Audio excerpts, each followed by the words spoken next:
Article 3, Section 4 in the 1987 Constitution provides, no law shall be passed abridging the freedom of speech, of expression, or of the press, or the right of the people peaceably to assemble and petition the government for redress of grievances.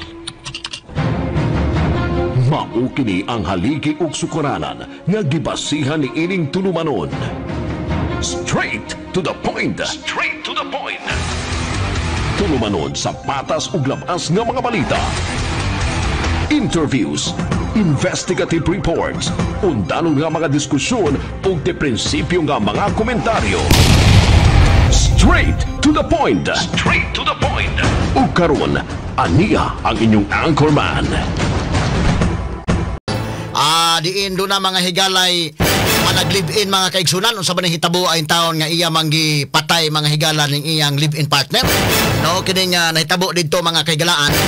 Unya kuani karong buwan naman god Women's Month mga sukid dig paminaw. Unya maoning mga panghitabo murag subo kay pamalandungon mga kaigalaan. Okay, aton tagag pagtagad mga kaigalaan. Kini ni ang maong panghitabo unya katutoang labihan ka karumal-dumal gid kayo. Di lang na to kanon to. Kana na ang labihan may gala ka ngilngig kayo nga video mga sukid tig paminaw. Nya kana na ang babay kuan siya third year college. Unya kining lalaki mahigala matud pa sa unang initial report na to nakuha wa man kunoy trabaho ni mga sukid tig paminaw. Unya nag-live in sila sa dito sa Don Carlos Bukidnon. So atong gitawgan kagahapon ang atong sister station dito sa Malaybalay Bukidnon.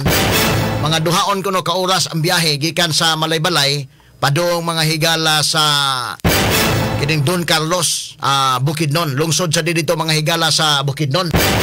Unya dito ni mga kilang insidente na hitabo nga diin kining namatay si Kimberly Atchas 22 anyos para ba in town? No, 22 anyos unya third year college nga estudyante mga sukid tig paminaw. Nagka-initay ni sila mga higala. Kay nag-live-in man ni nagka-initay og maayo unya ni resulta nga gipatay niya kining iyang live-in partner, no? So ato ning gatagag pagtagad mga kaigsunan kay karong buwan na baya kuan maron Women's Month, no? Unya nanatay mga balaod ana. Kini daghang lessons nga makuha nato ani. Labi na sa mga kababayen-an nga naminaw nato karon mga inahan. Kaya naman tayo bawsi kanang violence against women and their children nga balaod. So kung nana mga higalag ang lalaki inanang magtiayon or bisat pa og relasyon doon na mo intimate nga relationship nga sexual mga higala nga kuan, no? May kalabigitan ni ana unya maragmanapat na ng lalaki. Madara man nag-istorya-istorya lang unta og mag-away mga kaigalaan kay di masad mahitabo og magtiayon o kanang mag-live-in bisag man nag-uyab mag-away magina. Pero magkabalik naman po na mga higala o dili nga na nga kuan. So kinini ang mahitabo mga sukid tig paminaw og magkaaway mga higala. Kutob lang sa away, kutob lang sa singgaakay ba kutoy nana. Although doon nagyapoy mga violente pero kanang mga physical na gani kayo. Di na sa gyud maayo mga sukid tig paminaw, no? Doon na nagyoy kakulian. So kining hitabo mga silingan nakabantay nga mag-away sila, grabe kayo, pisikala na gani mga higalag mag-away. Pero magkauli pod mga kaigsunan, mo ni batayanan ha sa kinini ang battered woman syndrome atong inabion sa Dr. Rene Obra na unyang tataoday, no? Kinini ang para makuhaan itong leksyon, no? Sa mga kababayan-an. Kinini ba nani og mag-away, manag-uyab, nana, o magtiayon, puting awaya, unya human puting labinga. Kaya ang babae pod kadugayan mga higalaw away sumbagon bunugon unya paghuman kuanon kana na ang latuson pa ng uban nya paghuman magbalik balik labing kayo ang problema na mohatag og bulak mo ni kasagaran na labing kay sweet kayo hatag og bulak ang babae pod giganahan taon nya gihatag og bulak sweet na sad paghuman away na sad og balik away sukmagon physical kayo mo ni kanang sa battered woman syndrome nya murag ang babae kadugayan man gud inday murag naanad na lang siya. Naanad na lang siya. Kadugayan gani, murag iyang pangitaon na lang nanasad. Naanad na lang siya ba? Ma-explain na to na mahigalang doktor ni Obra kay naunsa ning kalakiha. Nga, ang kuyaw ana, hatag bulak. Paghuman, balik na pod. Sweet na pod. Lawing na sad kayo. Away na pod. Paghuman, away, hatag bulak. Balik na sad. Kadugayan, bulak, mga higala, gyud nga. Bulak sa patay, mahatag. Straight to the point. Manay kuyaw, no? So, ang hitabo mga sukit ti paminaw, atong i-comment na sad ang atong kapulisan dito sa Don Carlos sa Bukidnon, nga paspas sila nakarespondi ani, dadakpan dayon. Kini mga higalang maong iyang kalibin, ha? Ang mga silingan mismo nakabantay nga kung mag-away na nagyod. Initay og maayo mga sukit ti paminaw. Unya hantod nga niabot gyud ang punto mga kagalaan nga ila mga higalang iyang gipatay kini yang live-in partner mga sukid tig paminaw. 22 anyos pa in town kini mga babae mga higala. So ang namatay kini si Kimberly Atchas, 22 anyos, third year college student. Ako mga pangutana hindi ngano ba in town ni nga third year college unya ang iyang ka-live-in matod pa wa may trabaho ni. Sa to pa nagpabuhi pas ginikanan ni umahon. Straight to the point. Tapos Ginoo ko noon sa baning kalakiha mga higala. Now, si Kimberly Atchas, 22 anyos, third year college student. Unya, ang iya mahigalang live-in partner nga si Ilson Irap Hamisula, 27 anyos, white trabaho ni. Live-in partner sa biktima na dakpan ni sa kapulisan, didto na ni sa kalibunan, human ni himo og hot pursuit operation ang atong mga pulis. Straight to the point. Kay ni human og patay mahigala ni sibat. Human niya book ato mahigalang butilya o mo gidunggab mga kagalaan siyang live-in partner. Ang iyang tang live-in partner gidala mga kagalaan sa Don Carlos Doctors Hospital sa Don Carlos Bukidnon. Dead on arrival in town. Mga sukintig paminaw. Straight to the point. Kaya samtang siya human niya patyab bisibat. Motong ginukdan na yung mga galas kapulisan dito sa kalibunan madakpe kining maong suspetsado mga kagalaan nga si Ilson Irap Hamisula, 27 anyos. Wala ba'y trabaho ni mahigala. Ang gigamit pagdunggab katong buak nga baso, buak nga butilya. Grabe hangil-ngiga mga sukid tig paminaw muna nga ito ning tagag pagtagad mga kaigalaan kining maong sitwasyon kay labihan ka karumal-dumal kining maong krimen mga higala no. Ato nga tagag pagtagad sa niya karon ang PNP dito sa Bukidnon. Atong gitawgan mga sukid tig paminaw si Major Patrick Castro atong tagag pagtagad mga higala. Ni ining maong panghitabo kay labihan ka ngilngig ni maong hitabo mga kagilaan ang hipi na to sa Don Carlos Municipal Police Station sa Bukidnon ato mahinabi rong buntaga mga suking tigpaminaw o ganian na sa atong linya. Lahat ng tanong straight to the point. Major Patrick Castro, good morning sir, live daron sa DYHP RMN sa Cebu o sa IFM. Good morning. Yes sir, good morning good morning po sa tanan Gapaminaw sa RMN Cebu. Sir, labihan ka ngidlis kayo ang panghitabo diha sa imong lungsod ug unang-una among gi-commend mo diha sa Don Carlos sa atong kapulisan sa dali ninyong pagsikop niining maong suspect no. Salamat kayo sa dinalian ninyong aksyon. Kumusta sir, diin naman ninyo madakpi kining maong suspect? Actually sir, apan pag-responde po ng ating mga kapulisan no. Ito pong suspect natin nagtangka pa pong tumakas no. Sa katunayan na tumalon po siya dun sa likurang parte ng kanilang nung kung saan pinangyarihan yung krimen at nagtago sa may madamong parte mga lugar po doon sa Poblacion Sur at sa tulong din po ng mga residente doon no, sama-sama po kasama po ng ating kapulisan so na corner po natin itong suspect. Wala sa mo attempt og sukol, sir? Wala naman, sir. Wala. So sa may inyong gihimo, inyong gisingitan na lang, surrender, ana? Actually, sir, hindi dili po siya kaning motobag po dog kaning sakto ato nga panahon. So, nag-kuan pa po siya, nag-struggle pa po ang kaning atong pulis na kanang para motuo po siya. Na take down na lang po atong suspect. Kining hitabo sir sa Purok 9 Poblacion Sur no sa Don Carlos Bukidnon. So pag adto ninyo diha ra gyud sa iyang baryo, wala ni mosibat sa laing baryo. Wala na sir. Adol raman po itong area sir. Human niya patya ang iyang live-in partner ni adto siya suot sa kalibunan? Ni ambak siya dito sa balay sir. Dito dayon sa may sagbutan dito nagtago-tago siya dito sir. Oo. Mayo kay mga unsang orasan ni nahitabo ang krimen, sir? Araw mga 2:50 sir kay ang tawag sir niabot sa mo alas 3 gis na sa hapon. Alas 3 gis mayo kay pag adto ninyo naapa siya diha sa ila. Wa pa makasibat. Wala pa nakalayo po sir. Oo. So kini ni ang pwede bang mahibaw-an namo sir unsa mang hitabo?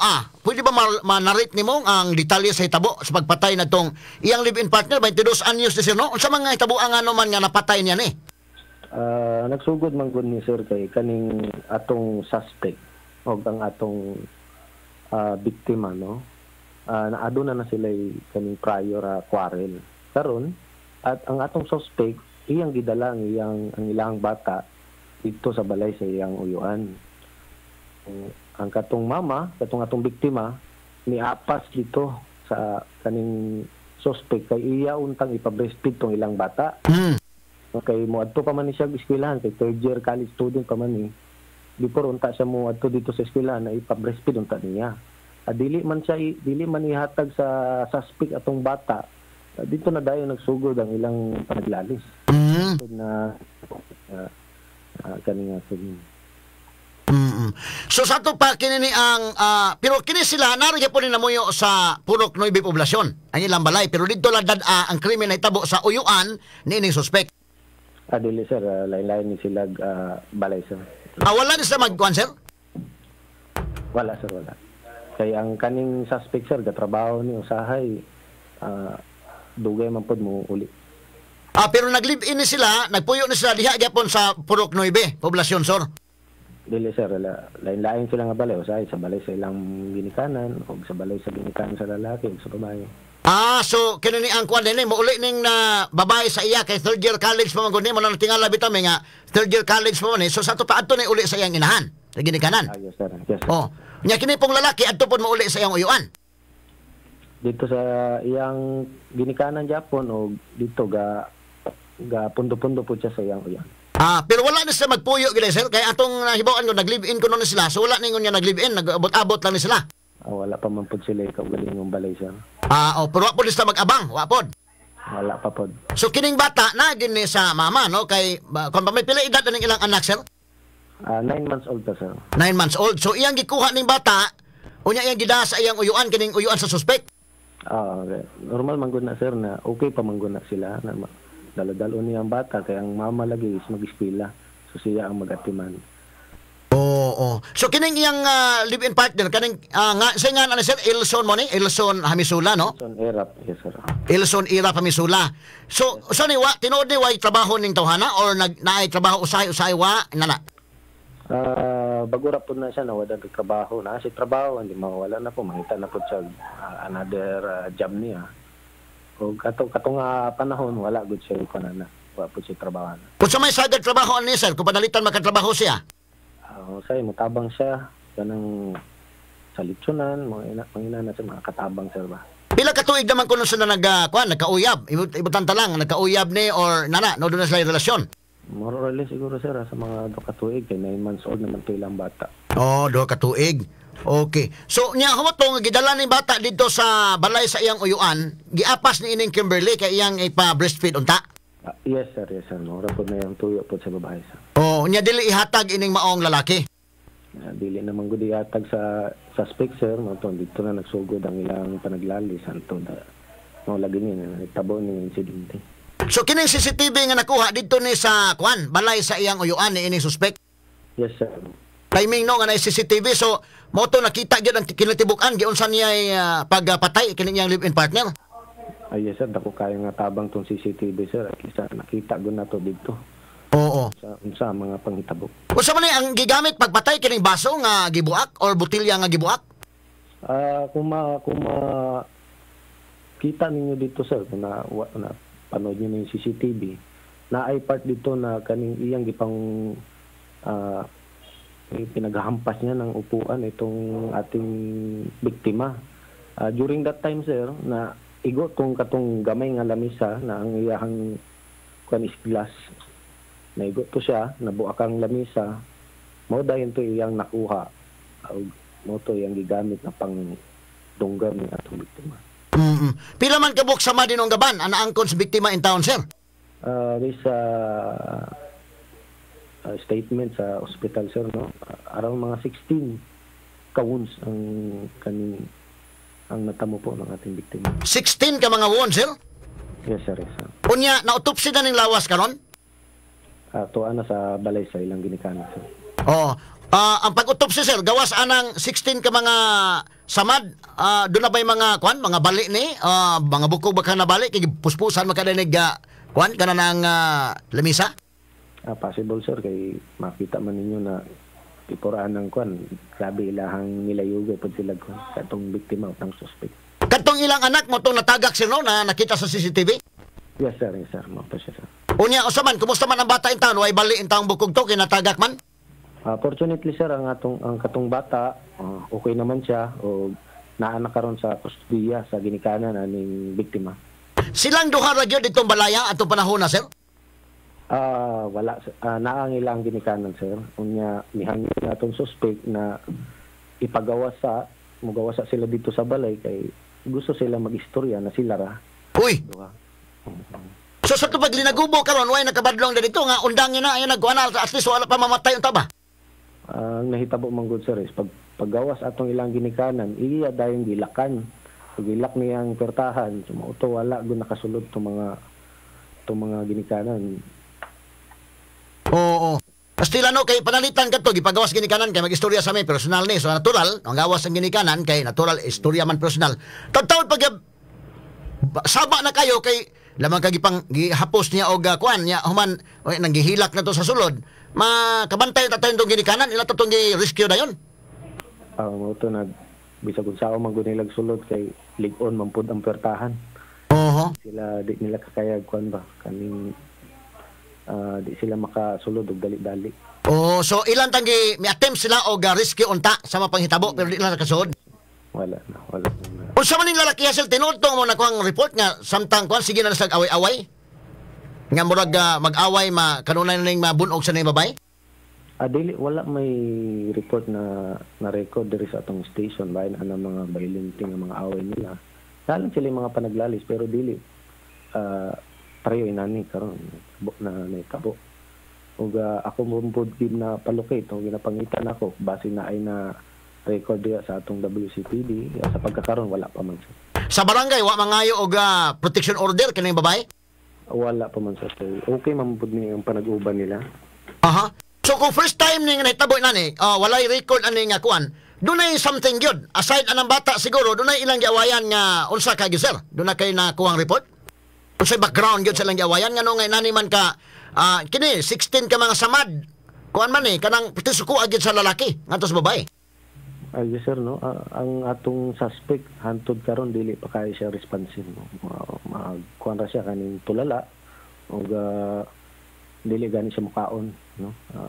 Dili siya may istorya tarong mao to na ang ginikanan pod no naaman tingali sila na bantayan wala kung pagpangutanan namo wala man daw po sila bantayan kay okay lagi ang ilang pinag-upan. Tulala ang lalaki hantod karon. Gihapon sa iyang pagdakop sa man dili ni addict wala ni ma-under sa influence sa drugs? Kana hindi na to ma-confirm sir kay dili man nato pwede dili pa nato ma-drug test ang tao tungod kay ang charge na atong i-file o isampa dito sa prosecutor's office dili man pod related sa RA 9165. Pero ano ninyo gipaubos og liquor test dili ba hubog ning mga lalaki kagahapon? Wala pod sa hubog sir. Kining yang pagkatulala ron o imong tan-aw unsa man murag natural nga dunay pagkatulalaon ng lalakiha or natulala sa hitabo or tulala kay dunay pagka-addict? Kana sa dili pod na mga concern no ma-confirm kung unsa ni siya pero amo pong ginatry na istoryahan siya pero unresponsive po ang kaning atong suspect. Kining babae kay third year college pa man so nagasto ni nga ginikanan ra may nagasto in town? Yes sir. Unsa may kurso ani sir? Education sir. Education. Unsa man sige so education in town ang kurso. So nara po din ang eskwela diha sa Don Carlos? Yes sir, diri ra po sa Don Carlos. Sir. So sa inyo karon pag-interview sa pag-imbestigar sa suspect ni angko na siya sa maong nga krimen? O ngano kuno nabuhi nahimo niya na?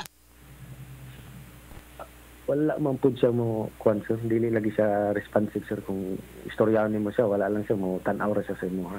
Okay. So ang mga ginikanan ining suspect inyo nang nahinabi sir aron nga tumato tan-aw ang history ini pagkabata dili ba kani psychologically dunay problema?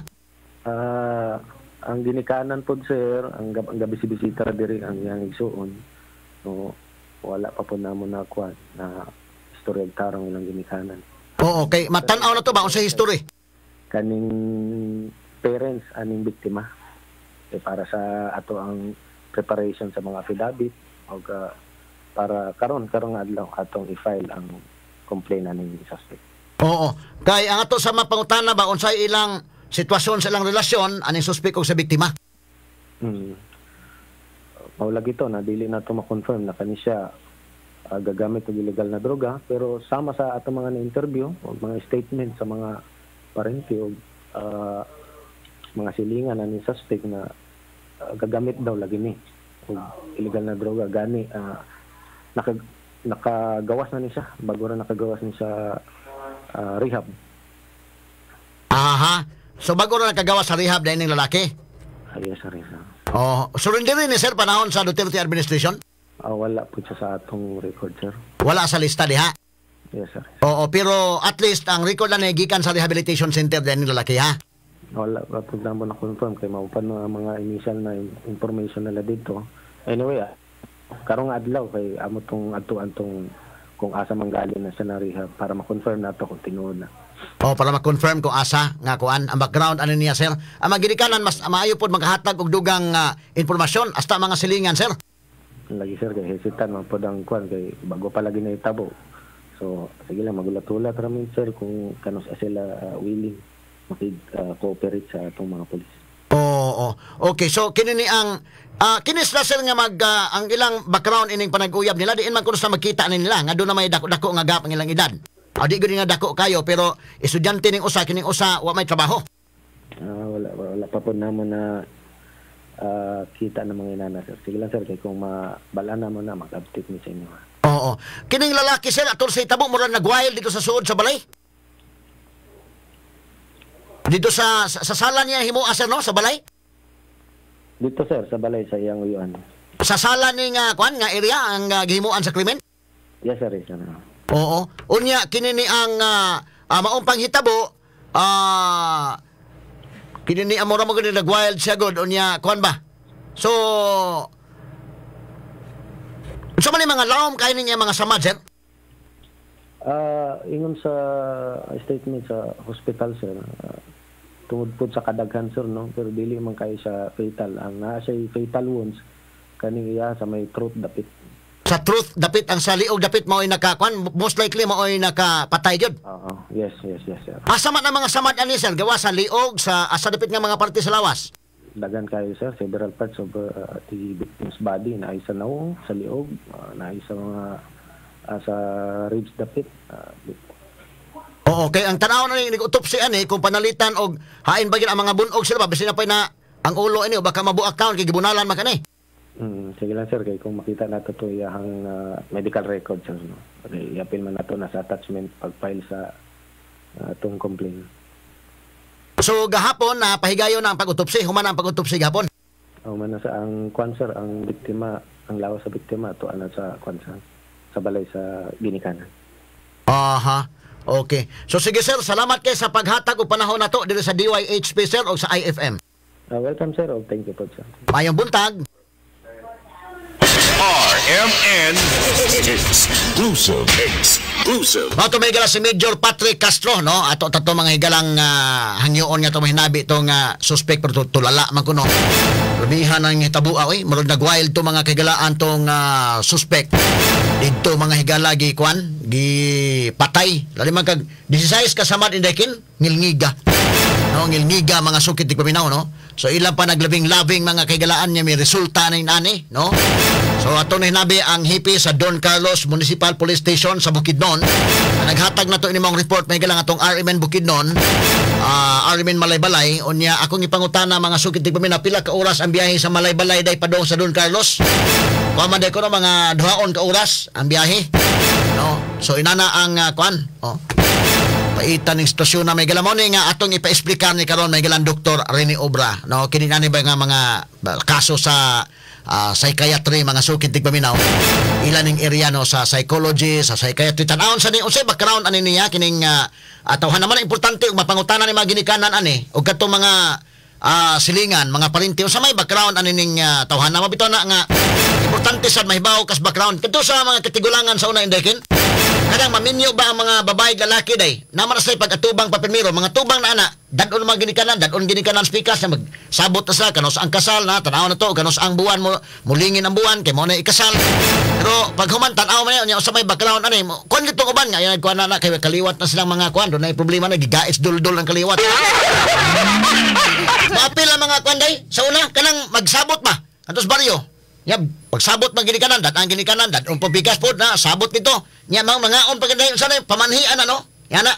Magsabot-sabot sila dito apil sa sabutan kanang kuan pero kato ubang mga iyaan pod uban pod mga marites pud uban mingon nya ayon na kay gigais duldul ang kuan na pamilya. Kini kaliwat na mga kuan. Kana sakto na kini kaliwat na nga napoy uban nga kana ayuhan na kay kuan dako nagkalubihan. Ato lang agi kitaw katawa mga kaigalan. Pero tanawon gid ang background. So kining lalaki tanawon usa may background ani niya nganong mao man ni ang iya nahimo nga krimen. Usa may iya pagkabataan ni day. O gibutang ta kung dunay mga nalulong sa drogas ni, ug mao ning gawas ng istorya mga higala nga girehab ni mga kaigalan. So apektaran ang utok ana sa drugs. Kay kana gugma apektaran na sa drugs, kuyaw na gina. So kamo mga babae na minaw nako karon, o mga lalaki, bisag lalaki babae na minaw nako karon, tanawan yung background sad. Ayaw mo dayon sugot lang sa dayon, no? Bisan pa man og naa nang gugma, okay man ganang gugma kanunay mga sukit di paminaw, pero kung kanang gugma sad mga higala nga makaayo pero inana mga higala ang gugma nga makamatay na sad mga kagilaan na lisod na sad na mga higala og nagdrugs na maapektaran gyud ang utok no kung magdrugs mga higala mo nay problema ron so panalitan kuha na magdrugs unyan apektaran ang utok kana na ang tanaw ng kaliwat tanaw na mga higala ang kwan kay na mga genes na day og naunsa na ba kana diha no so tanawon sa na og mo na ipa-explain taning doktor rini obra unya tataod mga higala kay mangyalan ka mong kuan katong mga tiguangan so nasakto man to nga mo apil-apil sila inagsabot na kana si kuan kana dong ayaw na dong kay kano ayaw na day kay kaliwat ng mga kuan day kaliwat na gigaits duldul ang uban sad mingon ayaw na kay kaliwat ng mga ungo ang uban sad mo poy mo ulog-ulog kana dong pangasawa na dong kay dako nagkalubihan.